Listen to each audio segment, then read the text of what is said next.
Every home, a heap of kindling. The alley was a bonfire. Phantom flames had scorched the neighborhoods. A thick summer's smoke hovered over every home. Every man, every woman, every child was burning. Everyone a victim. Everyone an arsonist.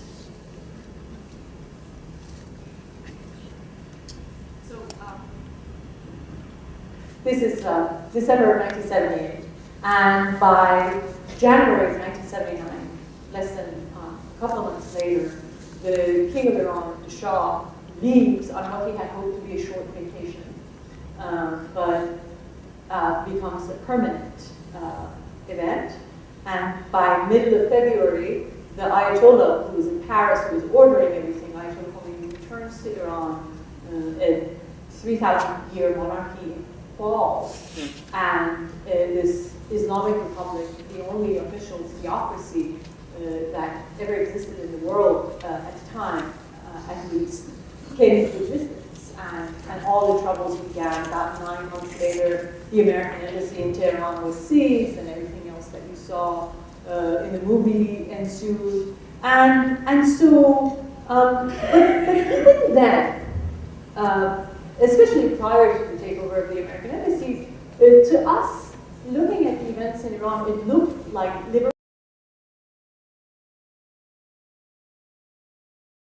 So it was a Jewish day school.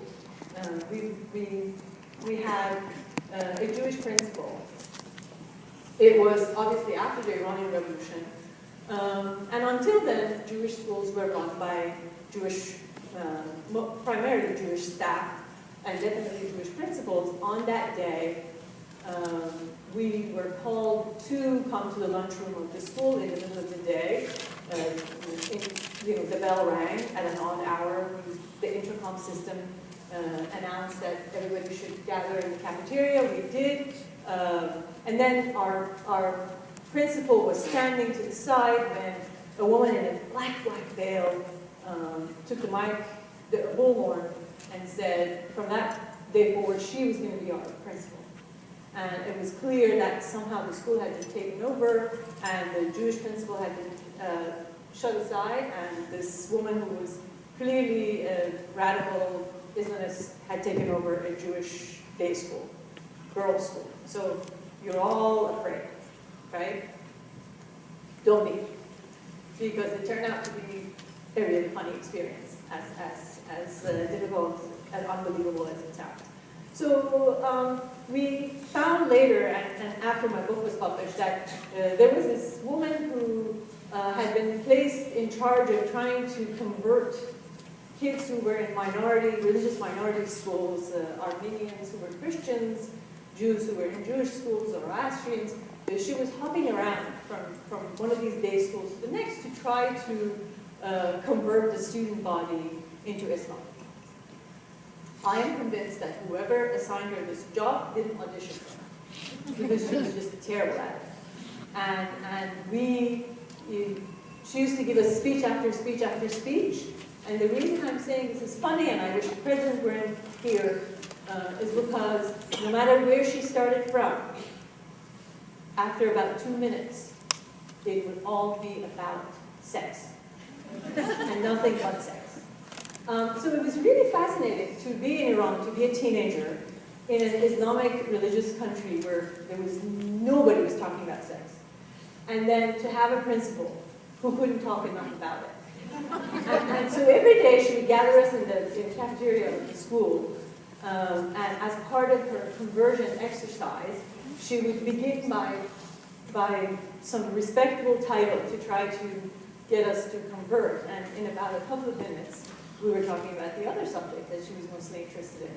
And so I told my editor that it was meeting her in my school when I realized that things had gone wrong and the revolution wasn't going the way that we had hoped. And that she asked me if I remembered anything from her speeches. And I then tried to put one of her very famous speeches together, which I'm about to read.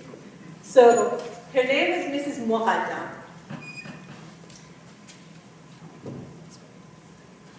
And this is how you need to picture her. It wasn't enough that she had a scarf. It wasn't enough that she had what was called an Islamic uniform that was, that would cover her arms, would be long enough to cover her knees. It wasn't enough that she wore a pair of pants underneath. It wasn't enough that she had closed-toed shoes. On top of all this, she would throw a veil. And that's how she appeared in front of us when she gave speeches. Her name was Mrs. Morata. And she had beautiful blue eyes and dark black hair. And she addressed us as her daughters and four sisters. And so here's Mrs. Morata.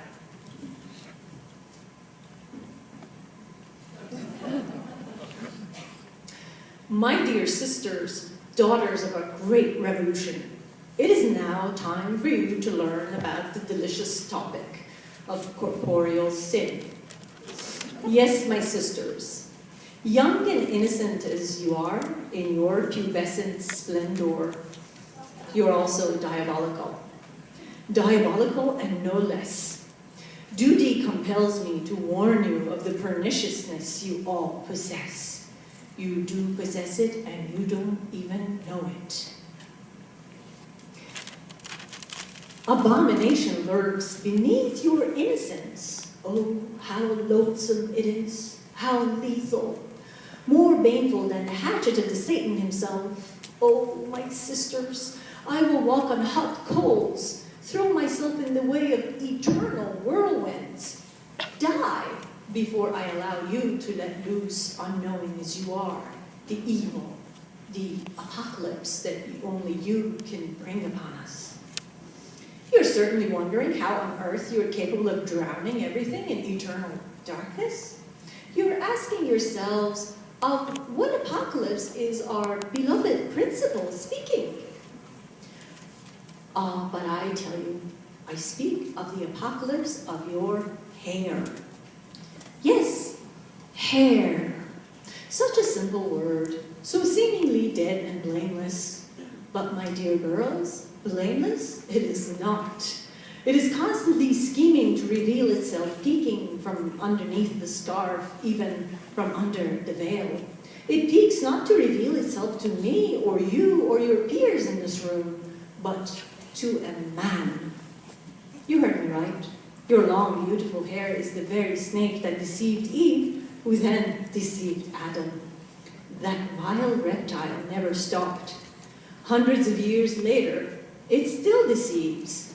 One glance at your hair, even a strand of your hair, is enough to turn any man into an irredeemable wanton, into a unicorn beast with a unique intention, each of his heinous tissues in unanimity, its projectile moving in a unified direction. That of sin. Once the beast unleashes itself upon your innocence, you are not a child of Allah anymore. You are a child of Satan, unappropriate to your kinship. You deserve to receive a hail of stones and nothing less. So you ask yourself, how does our sister, our beloved mother and advisor, Mrs. Mohadam, wish us to behave? By now, you fully understand what evil I speak of. I shall spare you the obscene. But it is, I'm afraid, up to me to teach you how to avoid it. If a man walks into this hall at this very moment that I stand before you without my veil, what must we do? You look at me and you say, but Mrs. Mohadam is covered with a scarf from head to toe. We can't even see a strand of her hair. But even now that I have my scarf pulled to the edge of my eyebrows, and its trail covers all of my neck, even now that my long sleeves reach my knuckles, and my uniform touches my ankles, even now, my sisters, daughters of our glorious revolution, that my pants fall to the heel of my shoe, and my shoes leave not a centimeter, not even a millimeter of skin exposed. Even now, I feel naked. Yes, you heard me right. naked if a man were to walk in. In the West, in that superficial, artificial, morally corrupt country called America, where they know not of God, where they live by the rules of Satan, where they drink alcohol instead of water, consume an animal as filthy as the pig, and lead promiscuous lives, where women walk naked in the streets, fornicate in public, and conduct orgies in their homes. No? There, the headmasters train their students for insignificant trials for an emergency such as fire. They conduct fire drills in their schools. But we, my sisters, daughters of our glorious revolution, we're not afraid of earthly threats. We fear only one fire, the eternal fire of hell. So the drill that I'm preparing you for is a man drill.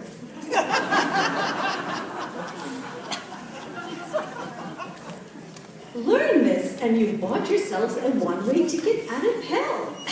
So if a man were to walk into this room, I naked as I feel without my veil, would have no choice but to pull the hem of my uniform over my head. And you say to yourselves, but Mrs. Martha would be exposing her body. But at that moment of emergency, when I have not even a second to lose, I must cover my head better than any other part. So girls, if I scream, man, man, man, what must you do? Run if you can. And if you can't, hide. And if you can't hide, surrender and pull the hem of your uniforms over your heads. So, just so you never forget, I will demonstrate. Tug at my scarf, bring it back, reveal my forehead, even the edge of my hairline, you see? But no, that is not the edge of my hairline, that is the edge of the apocalypse. Pull it forward to the edge of my eyebrows, and we're restored to our earthly lives. Back, the flames rise, the apocalypse nears. Forward, we resume our earthly life. Back, doom, annihilation. Forward, we live. Back, the netherworld. Forward, life. Thank you.